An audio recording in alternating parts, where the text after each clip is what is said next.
Baik, Assalamualaikum warahmatullahi wabarakatuh. Perkenalkan, saya Berdilia Nur Alina Lituhayu, mahasiswa Prodi Hukum dengan NIM 2301 Di sini saya akan menjelaskan PPT dari hasil resensi buku pengantar ilmu hukum saya. Langsung ke materi. Yang pertama itu ada definisi dan keberlakuan hukum. Definisi hukum sendiri memiliki arti yaitu keseluruhan peraturan yang berlakunya dapat dipaksakan oleh badan yang berwenang. Badan yang berwenang di sini adalah badan yang kekuasaannya telah diakui oleh masyarakat. Definisi tersebut menyatakan keseluruhan peraturan-peraturan tersebut sebagai yang berlakunya dapat dipaksakan, karena hukum sendiri bersifat memaksa. Selanjutnya ada keberlakuan hukum. Keberlakuan hukum itu terbagi menjadi tiga. Yang pertama ada berlakunya hukum secara yuridis, berlakunya hukum secara sosiologis, dan berlakunya hukum secara filosofis.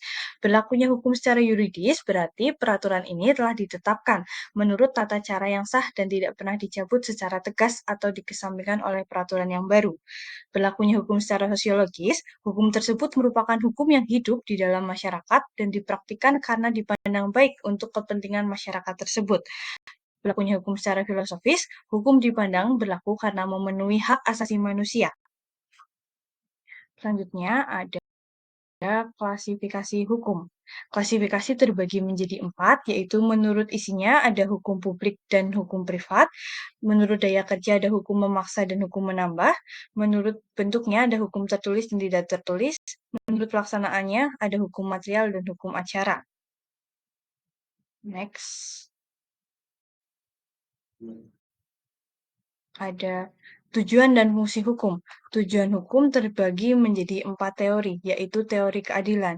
Teori keadilan mengapa menjadi tujuan hukum? Karena ini hukum ingin memiliki tujuan keadilan agar seluruh rakyatnya itu bisa adil terhadap sesama.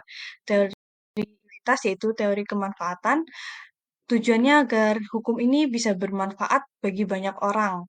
Teori gabungan itu ada teori keadilan dan kemanfaatan, teori ketertiban dan ketentraman masyarakat bertujuan agar menjaga ketertiban dan ketentraman di masyarakat sendiri.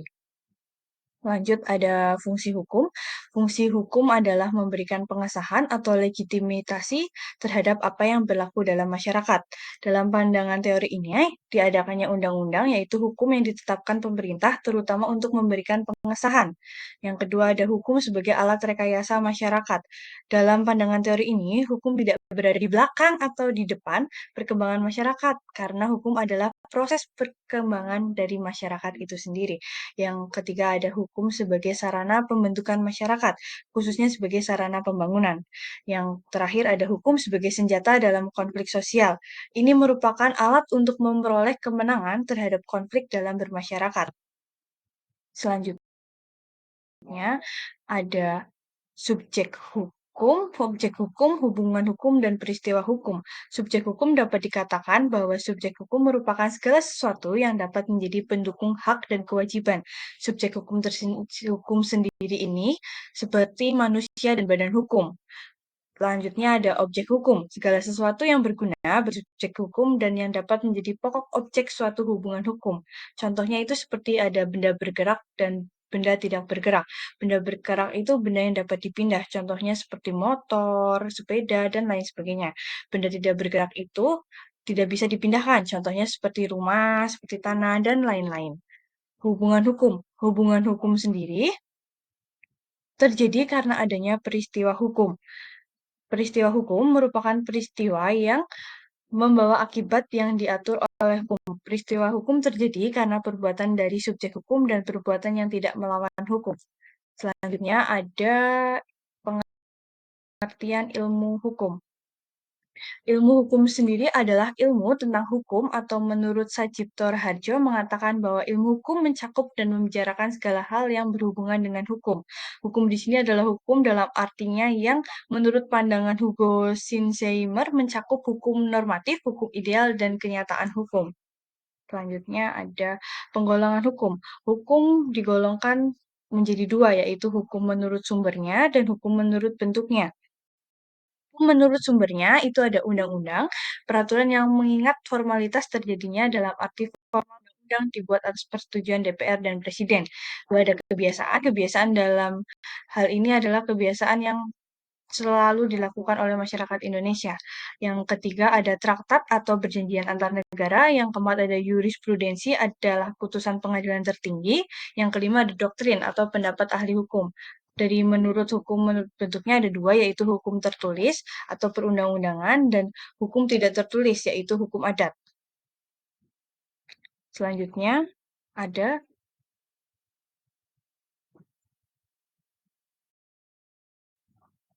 kaidah hukum atau norma hukum.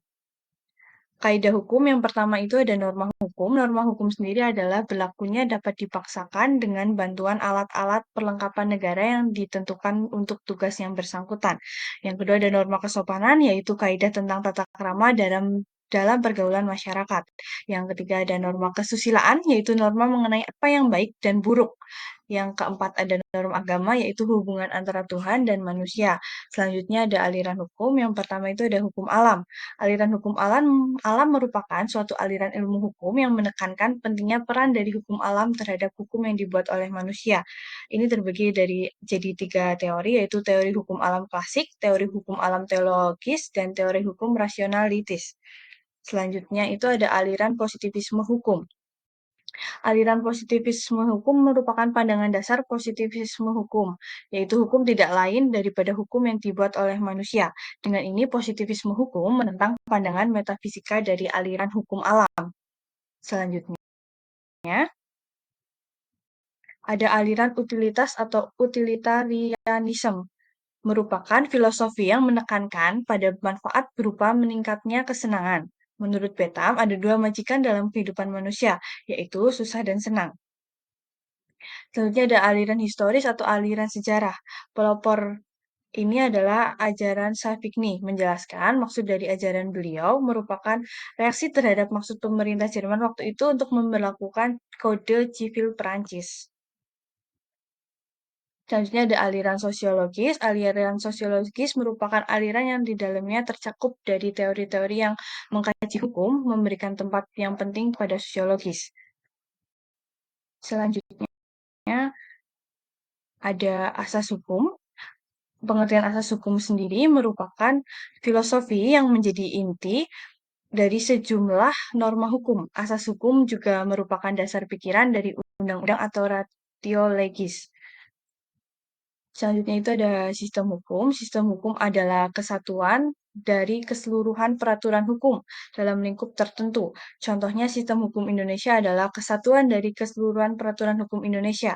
Sistem hukum Indonesia terdiri dari bagian-bagian tertentu dari hukum adat, bagian-bagian tertentu dari hukum Islam, bagian-bagian tertentu dari hukum Barat, dan peraturan perundang-undangan nasional. Selanjutnya ada civil law. Civil law merupakan nama lain dari keluarga hukum Romawi dan hukum Germania. Yang dimaksud dengan hukum Romawi adalah komplikasi hukum perdata yang dibuat di abad ke-6 di bawah pemerintahan Kaisar Justinus. Sistem karakteristiknya itu adalah sistem kodifikasi, dan dengan adanya kodifikasi hukum, hakim terikat pada undang-undang. Yang selanjutnya ada common law.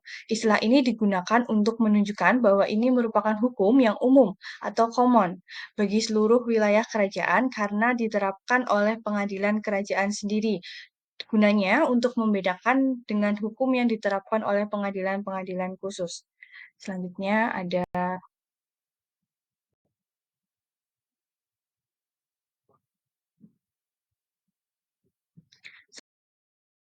ada sosialis. Sosialis merupakan warga hukum. Keluarga hukum ini berasal dari Uni Soviet. Karakteristik keluarga hukum ini yaitu didasarkan pada doktrin Marxisme. Selanjutnya ada penemuan hukum, ada argumentum et contrario, merupakan penarikan kesimpulan dengan cara mempertentangkan. Selanjutnya lagi ada penemuan hukum oleh hakim. Pengertian penemuan hukum oleh hakim sendiri adalah undang-undang tidak selalu dapat dengan mudah diterapkan terhadap suatu kasus konkret. Selanjutnya ada sejarah penemuan hukum.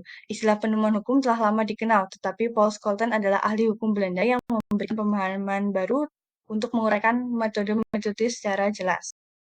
Metode penemuan hukum Ada yang penafsiran yaitu satu ada metode gramatikal, metode sejarah, metode sistematis, dan metode teleologis. Selanjutnya metode penemuan hukum konstruksi yaitu ada analogi, penghalusan hukum, argumentum e contrario. Yang terakhir ada psikologi hukum, yaitu bidang yang lebih dahulu dikenal adalah psikologi forensik, yaitu psikologi yang dimanfaatkan untuk kepentingan peradilan. Selanjutnya ada pengertian hak. Kata Recht atau Belanda dan Recht dapat berarti hukum maupun hak. Di ketiga negara dapat dibedakan antara objektif yang secara harfiah berarti hukum objektif, subjektif yang secara harfiah berarti hukum subjektif.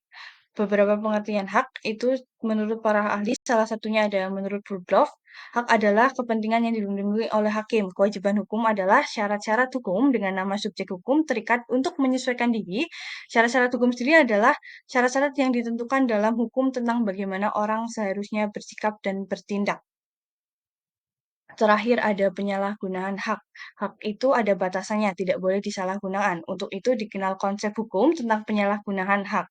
Berikut yang bisa saya jelaskan, kurang lebihnya mohon maaf. Terima kasih. Mohon maaf bila ada salah kata. Wassalamualaikum warahmatullahi wabarakatuh.